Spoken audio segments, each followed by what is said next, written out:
Oh, hi there. Lovely to see you again. So nice of you to drop by for another episode of the Popcorn King.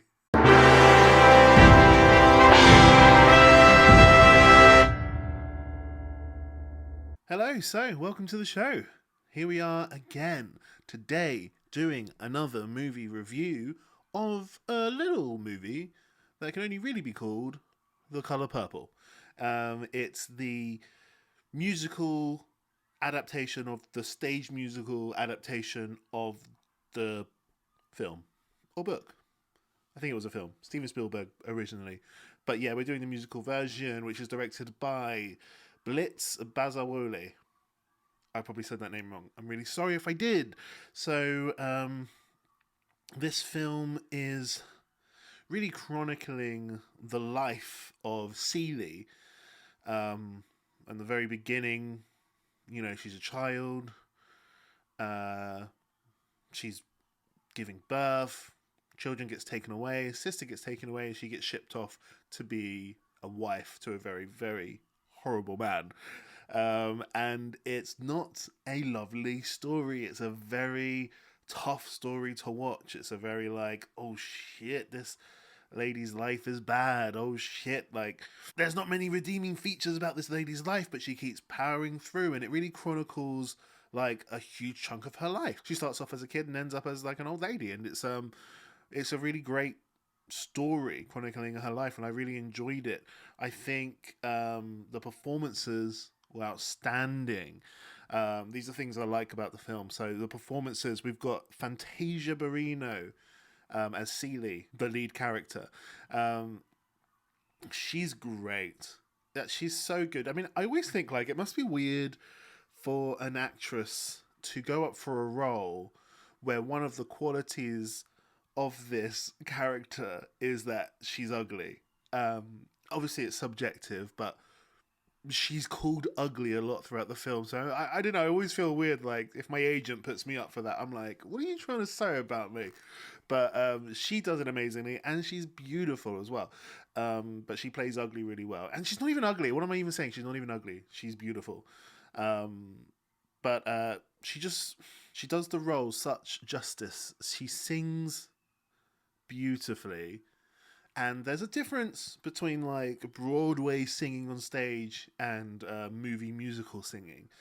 And I think Fantasia, really does that well. There's a lot of movie musicals out at the moment. You've got Wonka, you've got Mean Girls, you've got Color Purple, and it's like Fantasia knows that balance of she's got a normal talking voice that trans that sort of translates into her singing voice as well. It's not suddenly I'm a great singer. It's this is how I talk. This is how I'm going to sing as well. And I am going to hit the big notes, but it's going to be in this tone of voice, the tone of voice that you've heard me talk.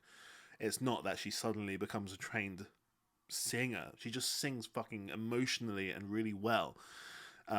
We've got Taraji P. Henson, was playing who played Shug Avery. Great actress as well. She's got the confidence. She's got the swag, and it's a really complicated character. Like she becomes friends with Celie, even though she's sort of like sleeping with Celie's husband, and a little bit of like a lesbian kind of relationship going on there as well. I have to say, like the lesbian bit seemed a tad random. It was like, oh, that was just dropped in there for one like 4 minute scene, but fair enough. It is what it is. Sexuality is complicated.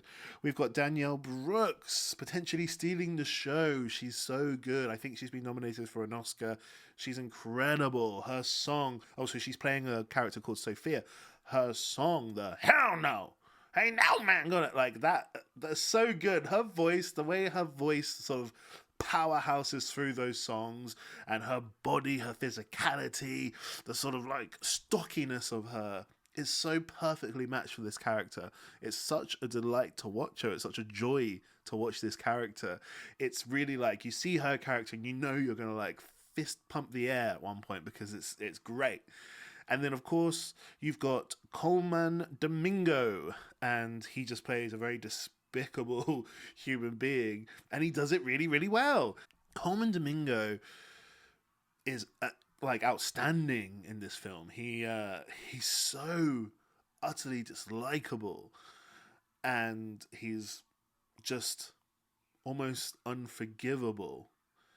And then he does something quite outstanding towards the end, but you can't quite forgive him. But he's kind of family now, and it's just like, ugh, what a great complex set of characters that are in this film.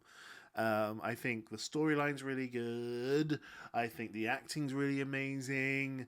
And I'm going to go through some of the slight issues I might have had with it.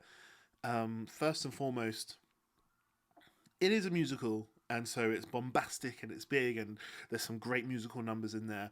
I have to say, though, like, it feels a tiny bit misplaced. Not that you can't have musicals about horrific topics and horrific subjects. You know, Les Mis does it really well, but yeah, I don't know why wasn't quite resonating with me to see like a fucking rape scene and then a song, you know, domestic violence scene and a number after that, and it's just like, damn, like I don't know if I feel like listening to a song right now. I don't know if I'm in the mood to bop. But I don't know. I mean, the songs are really well written. Don't get me wrong. The songs are beautifully written, beautifully sung. Like their voices are outstanding. But I guess sometimes I'm a little bit more invested in the action, like the acting and dramatic spoken parts of the film. I have to say, like, I was really like, oh, I'm not sure I'm ready for a song. Like that was heavy. That was really heavy stuff. But to be honest with you, that's slightly minor. Like for the most part, I was like, yeah, this is great. Some of like the final song is so beautiful. The big song "I'm Here" by Seeley is like an all-time great. But yeah, there's just some moments in it where I'm like, oh, it seems to be a disconnect of what I kind of am in the mood for right now. And then the other thing I've got to mention, this might be a slightly delicate subject, but there are some films out there that are able to there are some cinematographers out there that are able to really capture the tone of black people's skin beautifully.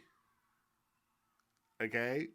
Okay, I mean, I'm not black, but I am a minority, and I'm just saying that in some of the shots in this film I couldn't see some of their faces, and it's you know, understandable. Like as this industry has progressed and as technology has progressed, it's mostly been white people in front of the camera. So I guess all the technology and all the best practices have been developed shooting white skin. So fair enough, it is what it is.